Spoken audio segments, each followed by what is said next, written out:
We've heard it all before, haven't we? The Catholic Church is the enemy of science, progress, and reason. Well, it's all nonsense, and we're going to debunk it mercilessly. Join me right now for the Catholic Church, Builder of Civilization.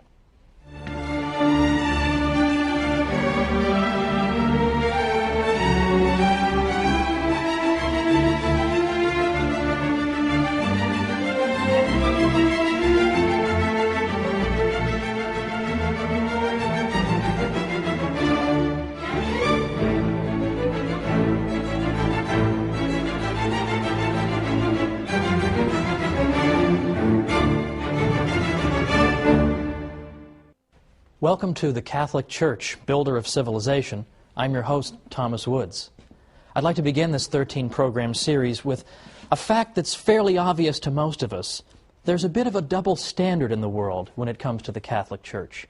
You can say anything you like about the Catholic Church, your career won't be over, no one will care, there'll be no candlelight vigils or hunger strikes. You say anything you like about it, and that's just fine. If anything, you'll be even more welcome in fashionable circles than before. So, what's the result of that? The result is that you can get away with saying the most absurd, ludicrous things about the Catholic Church. And people believe it. People are inclined to believe every ridiculous calumny against the Catholic Church. But worse still, some Catholics themselves, I think, have begun to interiorize some of these criticisms. And deep down, I think they themselves wonder, has the Church really been a positive influence in history, after all? Hasn't she been responsible only for repression and ignorance? And hasn't she been an opponent of the sciences? We've all been taught to believe this. It would be a miracle if people didn't believe it. But it's not true. And in this series, we're going to show why it's not true, and we're going to show the true glory of the Catholic Church. Now, the attacks on the Catholic Church and on religious belief in general have accelerated just over the past 5 years or so. We've already seen in recent years, best-selling books by Richard Dawkins and Daniel Dennett, Sam Harris, condemning religious belief in general as irrational and foolish, and in effect they're saying to children in this country, your parents are stupid for teaching you the faith. Worse than that is that after the July 7th, 2005 bombings in London, what we began to see is this trend, that Islamic terrorism is now giving intellectuals an excuse to oppose all religion. The argument being that all religion is irrational, all religion can give rise to violence, so it should all be condemned. So, for example, in Scotland's Sunday Herald, we read Muriel Gray saying, "The cause of all this misery, mayhem, violence, terror, and ignorance is, of course, religion itself." And she called religion Dark Ages nonsense. For the government of a secular country such as ours, she said, to treat religion as if it had real merit, instead of regarding it as a ridiculous anachronism, which education, wisdom, and experience can hopefully overcome in time, is one of the most depressing developments of the 21st century. Now, I'll leave aside the fact that she doesn't know how to use the word hopefully correctly. That's another matter. The point is, this is our critic. Another critic, Polly Toynbee in the London Guardian, said, "It is now time to get serious about all religion and draw a firm line between the real world and the world of dreams." In the London Spectator, Matthew Paris said, "What unites an extremist mullah with a Catholic priest or evangelical Protestant minister is actually much more significant and interesting than what divides him from them." Well, these criticisms have become routine. Day in and day out we hear them. All religion is the enemy of progress. But the Catholic Church in particular is consistently viewed as the enemy of science and progress and knowledge. Consistently. Now, why is that? How did that happen? In part, it began 200 years ago or more in the so-called Enlightenment, which was a period in 18th century European history in which the intellectual classes became extraordinarily hostile to the Church. They disparaged the Middle Ages consistently. In fact, that's why they had the word Enlightenment. Because the idea was that before the Enlightenment, before the wonderful 18th century, all we had was misery and backwardness and ignorance fostered by the Catholic Church. But now, thankfully, we have secular intellectuals to bring us enlightenment. I sometimes think that the most depressing job on earth must be to be a history professor who teaches about the Middle Ages. Must be the most depressing job on earth. All day long, you lecture about the Middle Ages, and you say, Middle Ages weren't so bad. In fact, a lot of great things happened in the Middle Ages. Catholic Church made a lot of great things possible. You lecture on this all day long. You write books and articles on it. You even appear on television. You appear on radio, and you talk about it. And what happens? You get home at night, you turn on the TV, nothing you've done has made any effect. Everybody still believes the Middle Ages was a time of ignorance and repression, and it was all the fault of the Catholic Church. All of that stuff, in effect, cannot be dislodged. It must be extremely depressing. Now, why are these falsehoods so resistant to the truth? Why is it so hard to get people to change their minds on this? Well, ever since the Enlightenment, what has taken root in our culture and in our way of thinking is that the Catholic Church is assumed to be wrong, and that secularism, that is the idea of organizing society and all of life without reference to God, that is said to be the source of progress. So by definition, anything the Church is connected to involves retrogression, whereas anything that a secular intellectual brings us, well, that brings us progress. And that has been the lens through which history has been viewed over the past 200 years. That's why it's only over the past maybe 50 years that we've begun to see historians finally cracking through this nonsense and finally saying, wait a minute, not only did the Catholic Church not obstruct the sciences, she may have helped to foster them. Not only did secularists not invent the science of economics, for example, but in fact it turns out it was Catholic priests and professors who developed the ideas of economics centuries earlier, and on and on and on. But it's taken a long time to crack through this accepted idea that the Church is responsible for retrogression and ignorance. It's taken forever. Now let's think about some of these areas in which the Catholic Church has really built our civilization. I mean, I choose that word advisedly. Why is it that the Catholic Church can be said to be her builder? Well, for example, consider how we think about charity, charitable work. We think that you're engaged in charity when you help somebody without any expectation of a reward, when you do it because it's good and it's right to do it.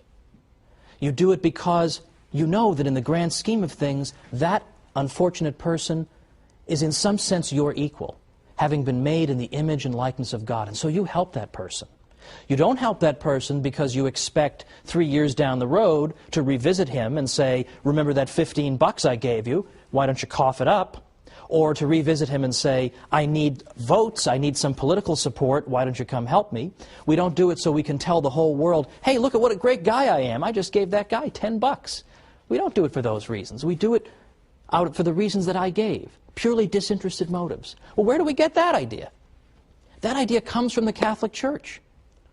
Because in ancient Greece or Rome, if you had said, oh, I'm going to go help somebody with no expectation of any reciprocity, I'm just going to go do it out of the goodness of my heart, they would have thought you were crazy. What are you talking about, man? Much less the idea that I would pray for and even try to help my own enemies. What are you, insane? But yet today, we take this for granted as the ideal, that the good man tries to observe these principles. But again, where do they come from? They come from the Catholic Church. The Catholic Church teaches this about charity. The ancient world didn't. So here's an area in which things that we take for granted, this is the way we think, we take it for granted. Where does that come from? It comes from the Catholic Church. We'll have more to say about that in a future episode. How about the idea of rights, that I have a right to own property, or a right not to be killed, for example? Where does that idea of rights come from? Well, we've always been told that secularists in the Enlightenment, or just before the Enlightenment, came up with this idea in the 17th century. All of a sudden, boom, rights just developed. Well, that's not true either. And once again, modern research is coming to the rescue of Catholicism. I know that sounds odd. You think modern researchers, you want to run the way. But in fact, honest professors, Catholic and non-Catholic alike, are now saying that the idea of rights goes all the way back to the 12th century and Catholic canon lawyers who gave the idea its birth. And the idea of a right simply means that I have a certain immunity to invasion by you. You can't just arbitrarily kill me or deprive me of my property, things of this nature. That's all a right is, that it would be wrong for you to interfere with me in these areas. And where does this liberating idea come from? From the heart of the Church. Or again, economic science. Did Adam Smith just think of economics in the 18th century? It all just came out of his head. He had this gigantic head, and all of economics just poured out of it. No. In fact, for the past 50 years, what have historians been saying? They've been saying that it was the Catholic scholastics, professors who taught in particularly Spanish universities, and specifically the University of Salamanca, that gave birth to modern economics. They were the founders of economics, not secularists of the Enlightenment. This is now being discovered. On the wall of my office, I have a framed picture of the University of Salamanca. Now, most people would come in and say, "What's the matter with you, man? Why would you, of all universities, pick this one?" It's because I know that this is where economics was given birth. And if you're a geek like me, you're very interested in and you love economics. But then finally, for right now, before our break, what about our commitment to reason? Don't we always pride ourselves in Western civilization on our commitment to the use of reason? That we use human reason to resolve disputes and to settle debates? Well, of course. But where does that come from? Where does that come from? That also comes from the Catholic Church. Why? Because the university system that the Catholic Church fostered encouraged debate, rigorous debate. And human reason was held up as the great arbiter to decide all these matters that are up for debate. Again, isn't that the opposite of what you're told? What we're told is that the Catholic Church is an enemy of reason. To the contrary, there has been no greater champion of reason. But it's not just reason. It's more specific applications of reason. For example, the sciences in particular. The sciences, more than we realize, owe themselves to the Catholic Church. Now, why is that? It's the opposite of what we're told, but believe it or not, historians of the past 50 years have begun to say the Catholic Church is more and more responsible for the sciences. Come on back and we'll talk about this after the break.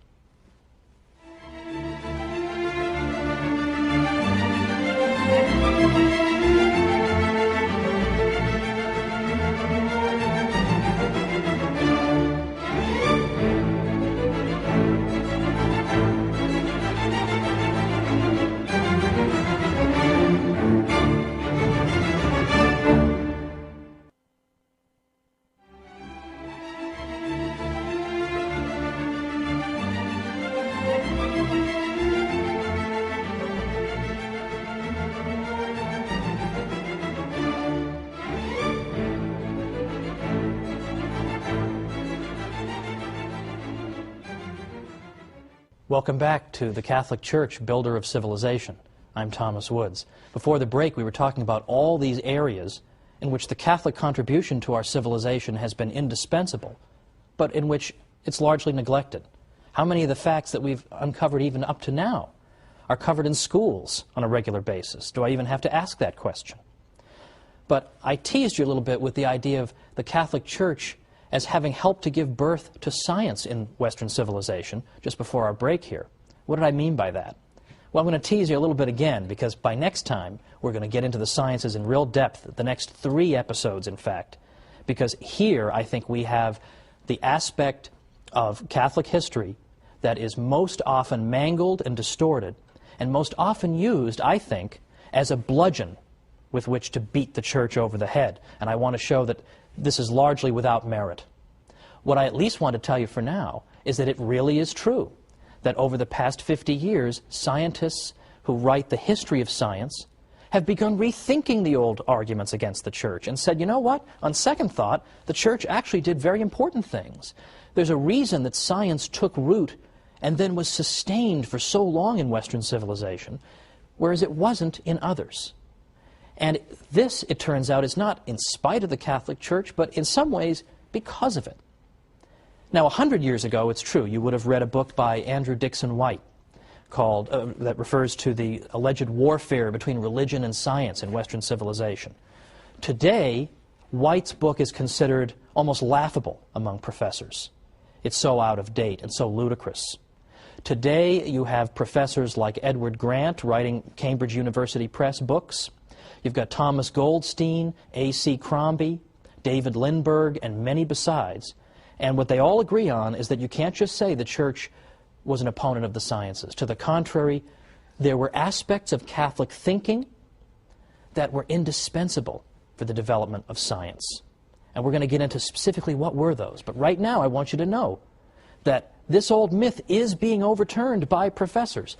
Unfortunately, the findings of these professors have not managed to trickle down to the general public yet. This is what we're going to try to do on our series.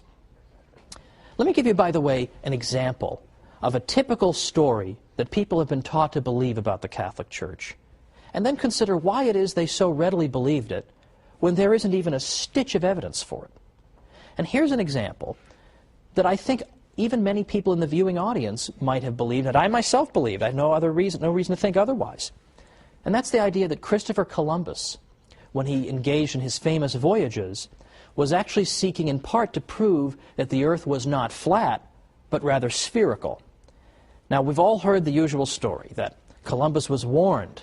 No, Columbus, no, don't go sailing that far. You're going to fall off the edge of the Earth. Don't you know that? The Earth is a big flat disk, and you're going to fall off the edge and get eaten by dragons, or giant radioactive spiders are going to eat you, something like that. He was warned about all this. Don't do it.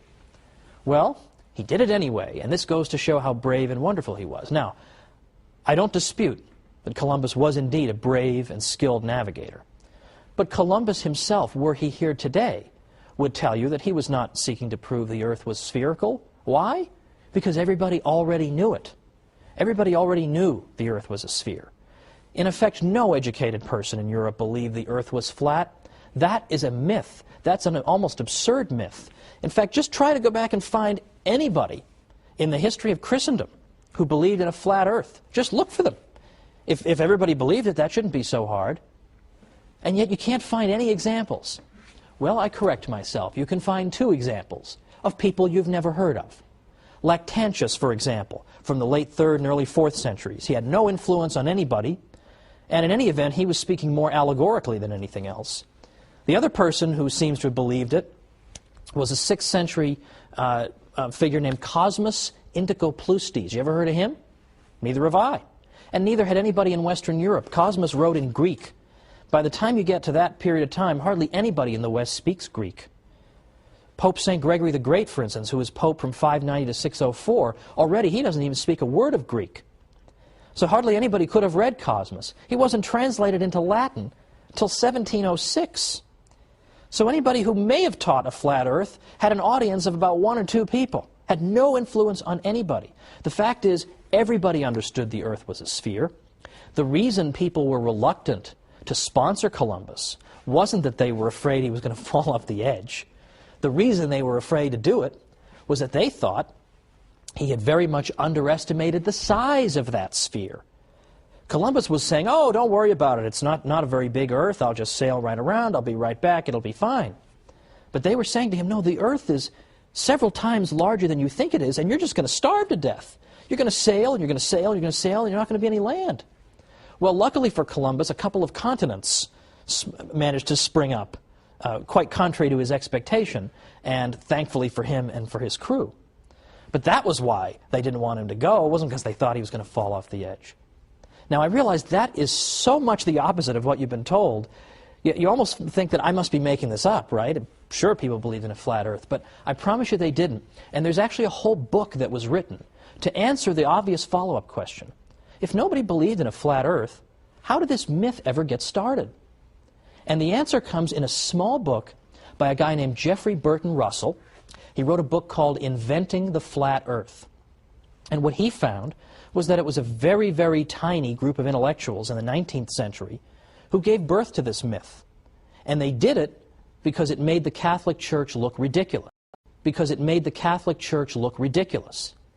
Because in the 19th century, there was a lot of debate and dispute with the Church about Darwin and other matters.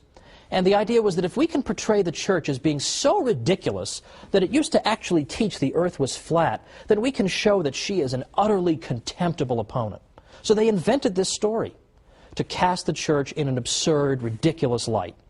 I am sure they had no idea the longevity of this myth, that in the 21st century people would still be taught it. I'm sure somewhere in the world right now as I speak, somebody's being taught the stupid church taught the earth was flat and brave, heroic Columbus proved them wrong. It just won't go away. But why won't it go away? Why does it have such staying power? And the reason is that it feeds into this Enlightenment stereotype, right? The Catholic Church is stupid, it inhibits progress, it forces us to believe foolish things.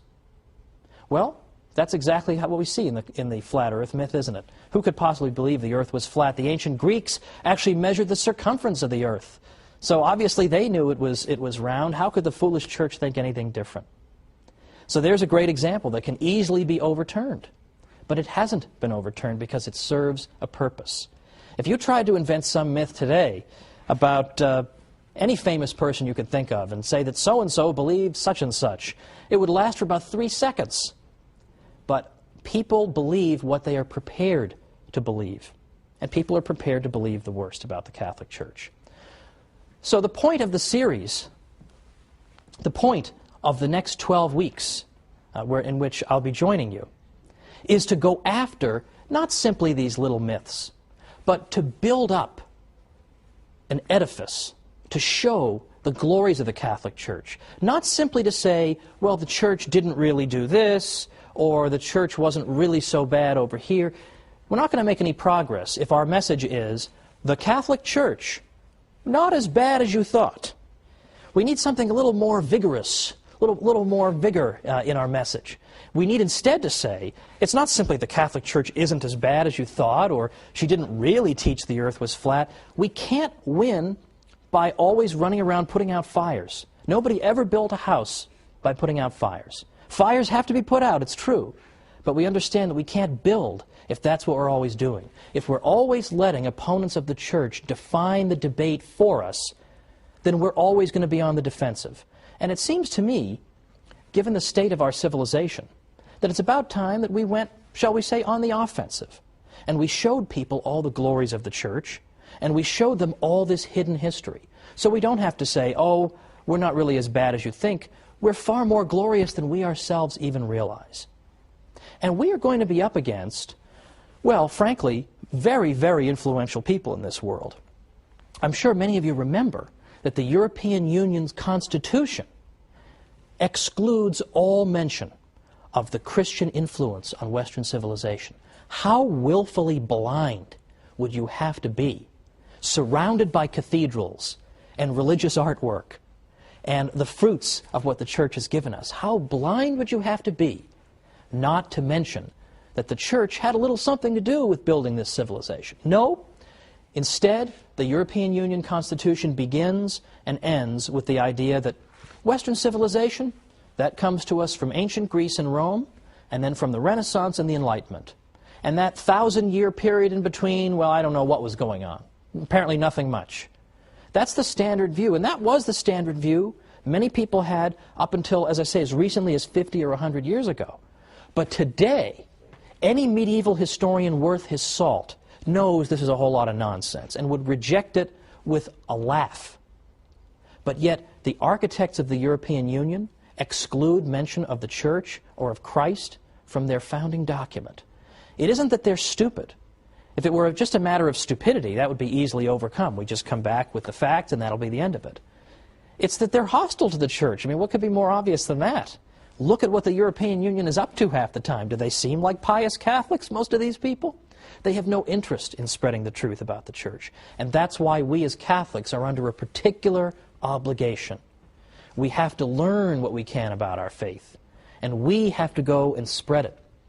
And we have to go and tell people the real history of the Catholic Church, because if we don't defend ourselves, nobody's going to do it for us. I actually wrote a book called How the Catholic Church Built Western Civilization, because I thought it was about time that we told our story. And that's what I'm going to spend the next 12 episodes doing, is telling our story. But for next time, we're going to start 3 programs on the subject of the church and science. And you're going to have more ammunition then you're going to know what to do with by the time we're done with the next 3 episodes. Because did you know, for instance, that the Jesuits, the Society of Jesus, did you know that they were so accomplished in the sciences that right now 35 craters on the moon are named after Jesuit scientists? Did you know that 1 out of 20 of the greatest mathematicians who ever lived belonged to the Society of Jesus?